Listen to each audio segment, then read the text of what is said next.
রাজ্যে আমরা দেখেছি বিভিন্ন সময় বিভিন্ন রকমভাবে মুখ্যমন্ত্রী মমতা বন্দ্যোপাধ্যায়ের উস্কানিমূলক বক্তব্য আমরা শুনেছি।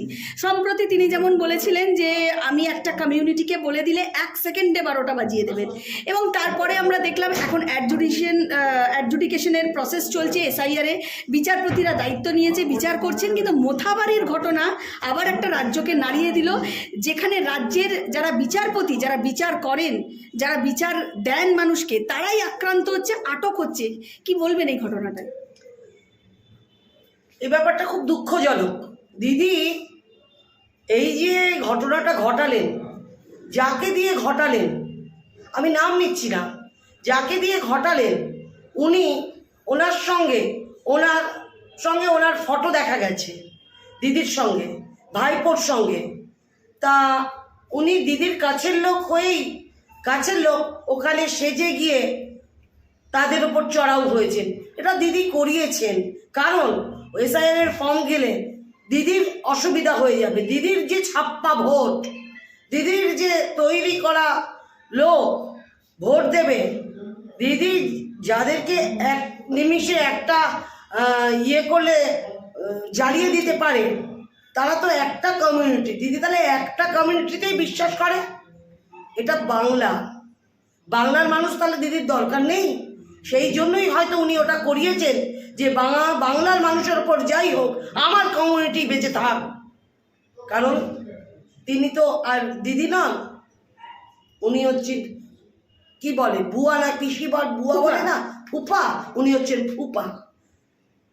ওনার দিদি ডাকার বা দিদি শোনার মতো মানসিকতা ওনার নেই। আর আমরা এখন দিদি ওনাকে বলবো না, আমরা ওকে ফুপা বলেই ডাকবো।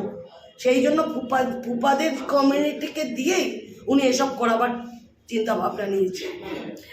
রাজ্যে শাসকের শাসন চলছে, এই যে বিষয়টা, এটা কি বারবার এই ধরনের ঘটনায় প্রমাণ পাচ্ছে যে আমাদের রাজ্যে ল অ্যান্ড অর্ডার সিচুয়েশন নেই? কিছুই নেই।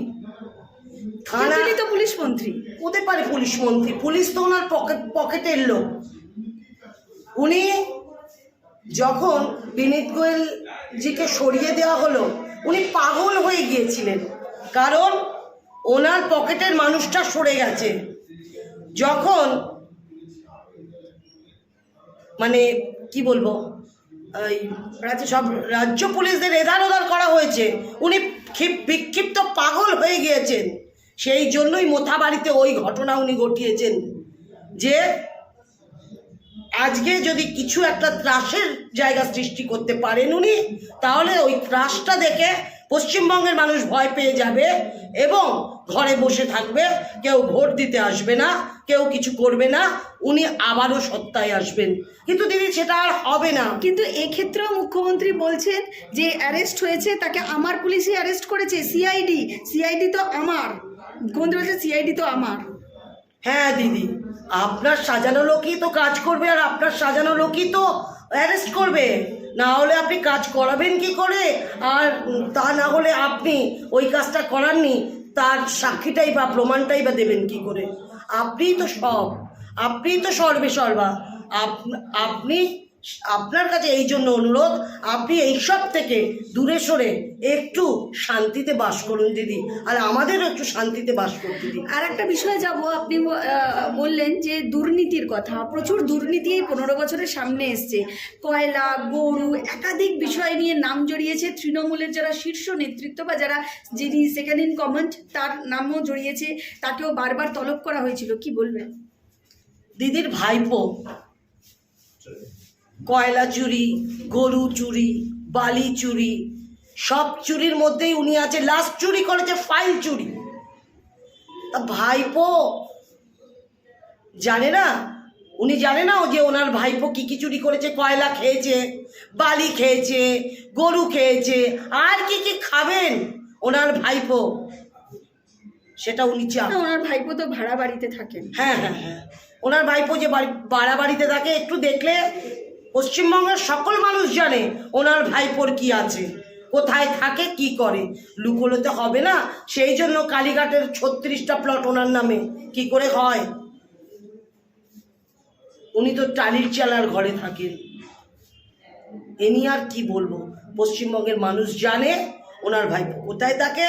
উনি ভাড়া বাড়িতে থাকে বলেই চোখের অপারেশন করতে বাইরে যান, উনি ভাড়া বাড়িতে থাকেন বলেই সার্জারি করাবার জন্য বাইরে যেতে হয় ওনাকে। আর পশ্চিমবঙ্গের যে মানুষ ওই স্বাস্থ্য ব্যবস্থা, ওই ভঙ্গুর স্বাস্থ্য ব্যবস্থার মধ্যে গিয়ে মরে, তাদেরকে বাথরুম ইউজ করার জন্য বাইরে যেতে হয়। ওনার ভাইপোকে বলুক না পশ্চিমবঙ্গের কোনো হসপিটালে। তাহলে বলছেন মুখ্যমন্ত্রী দাবি করেন সুপার স্পেশালিটি হাসপাতালের কথা, তাহলে সেগুলো নয়? তিনি তো একাধিক সুপার স্পেশালিটি হাসপাতাল উনি সুপার স্পেশালিটি হসপিটাল বলতে কি বোঝেন আমার জানা নেই। উনি দিল্লিতে গিয়ে দেখে আসুক না এইমস হসপিটাল, আর উনি তার সঙ্গে আরজি করটাও দেখুক, এনআরএসও দেখুক, বা মেডিকেল কলেজও দেখুক। কি অবস্থা হয়ে রয়েছে পেশেন্টদের, কি অবস্থা! পেশেন্টের সঙ্গে বেড়াল শুয়ে থাকে, কুকুর শুয়ে থাকে, যে তালায় পেশেন্ট খায় সে তালায় কুকুর বেড়াল খায়। এটাকে কি বলবেন আপনি? তিনি যেমন চাকরি দিতে পারছেন না, তিনি বলছেন আমি চাকরি দিতে পারিনি, কিন্তু আমি তো তার জন্য ভাতা দিচ্ছি, আমি যুবকদের 1500 টাকা করে যুবশ্রী দিচ্ছি, লক্ষ্মীর ভাণ্ডার দিচ্ছি, আমি তো দিচ্ছি, কাজ করতে হবে না, টাকা পাচ্ছে তো। লক্ষ্মী যদি না থাকে তো লক্ষ্মীর ভাণ্ডার দিয়ে কি হবে? আর 1500 টাকা যে যুবশ্রী দিচ্ছে, এই 1500 টাকায় তার সংসার প্রতিপালন হবে? দিদি, এই ভাতা আমাদের দরকার নেই, আমাদের দরকার চাকরি। আপনি একটা করে চাকরি একটা পরিবারে দিন, আপনাকে ভাতা দিতে হবে না, না কন্যাশ্রী দিতে হবে, আপনাকে একটা করে চাকরি দিতে হবে। তো বসে বসে টাকা পাচ্ছে না, বসে টাকা আমাদের চাই না তো, আমরা কর্ম করে টাকা নেব। আমরা ভাতায় বিশ্বাসী নই, আমরা খেটে খেতে পারি, আমরা খেটে খাওয়া মানুষ, আমরা খেটে খাবো দিদি। আমাদের চাকরি চাই, ভাতা চাই না। মমতা বন্দ্যোপাধ্যায়কে কি বলবেন? ওই একটাই কথা বলবো দিদি, অনেক হলো, আর নয়, আর দরকার নেই দিদি। 15টা বছর মানুষ নিঃশ্বাস বন্ধ করে রয়েছে। আমরা জানতাম যে আপনি আসবেন, এলে পরে আমাদের সুবন্দোবস্ত হবে, কিন্তু হয়নি দিদি। একবার না, দুবার না, 3বার দেখা হলো দিদি, আর নয়।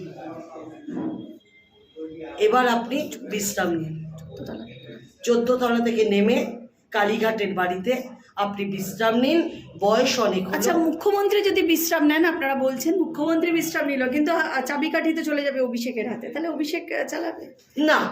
আপনারা অভিষেককে গ্রহণ করবেন না, একদমই না। যে মানে চেয়ারে বসার আগেই চুরির কলঙ্ক মাথায় নিয়েছে, চুরিতে হাত পাকিয়েছে, তো সেইখানে উনি চেয়ারে বসুক। আমরা পশ্চিমবঙ্গের মানুষ চাই না, আমরা পশ্চিমবঙ্গে নিটোল ভালো মানুষ চাই, যে মানুষ আমাদের ভালো লাগবে। পানিহাটিতে কি চান? পানিহাটিতে আমাদের একটাই দাবি, মায়ের বিচার পাইয়ে দিতে হবে, মায়ের বিচার চাই। যে মা, আমিও একজন মা, যে মা তার সন্তান হারিয়েছে,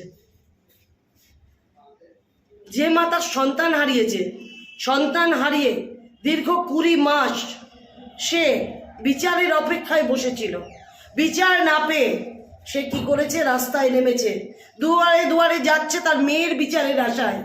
আমি পানিহাটির সকলের মানুষের কাছে আগ্রহ করব যে আমার পানিহাটির সকল মানুষ, মা, বোন, ভাই এবং সকল দল নির্বিশেষে মাকে জয়ী করতে হবে। মায়ের জয় দরকার, মা জয় হলে মেয়ের বিচার পাবে। আমরা অভয়ার বিচার চাই।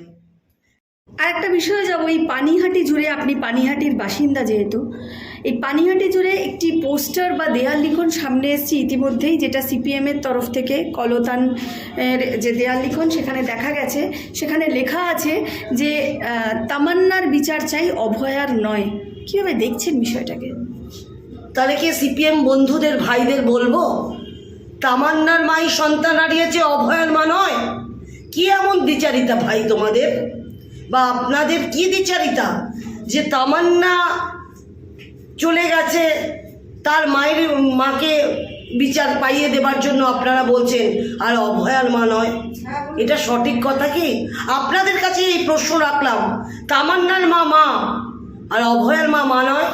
দুজনেই তো মা। আমরা দু মায়েরই বিচার চাই। তাই অভয়ার মাকে জিতিয়ে আনলে তামান্নার মাও বিচার পাবে, এই কথাটা আমি বলতে পারি। অভয়ার মা যেন বিচার পায়, তার সঙ্গে যেন তামান্নার মাও বিচার পায়। তাই বন্ধু, এই কথাটা বলবেন না, এক মাকে ভালোবেসে আরেক মাকে দূরে ঠেলে দেবেন না।